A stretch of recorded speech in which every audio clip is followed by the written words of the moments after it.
And what we've learned along the way, as we've achieved these great successes, is that even with all this success, these challenges, these threats that we've had to overcome, whether it's misinformation, whether it's deterrence from voting, or whether it's more explicit suppression tactics or confusion about rights to vote that we've seen percolate throughout our state and throughout our country, really remind us that these threats to our progress in our democracy remain. We do have a question from Representative Smith. Thank you. Thank you, Secretary Benson, for being here today. I'm just curious, what are some specific voter suppression tactics that were used in this most recent election?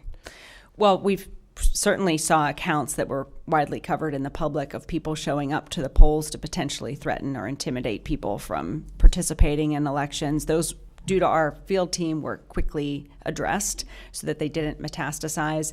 We oftentimes see people getting aggressive, even if it's just to support their particular candidates outside of certain areas, and that can be an issue as well.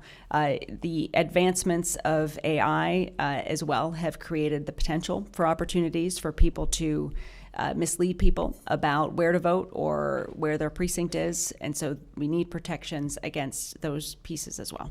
There were statements made about nefarious behavior of outside actors, right? Citizens pressing back and pushing back and causing problems. But these bills don't address citizens, right? They address you guys, right? Correct. They address the election administrators. Correct. But I heard a lot of leverage that was taken that said we have all these bad things going on by people pushing back, and we witnessed it in 2020 and we watched it again in 22.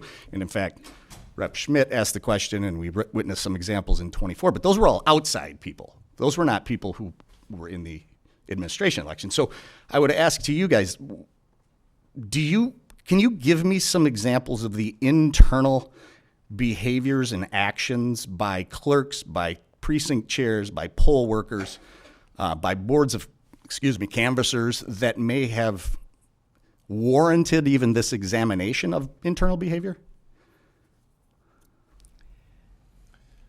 I haven't experienced anything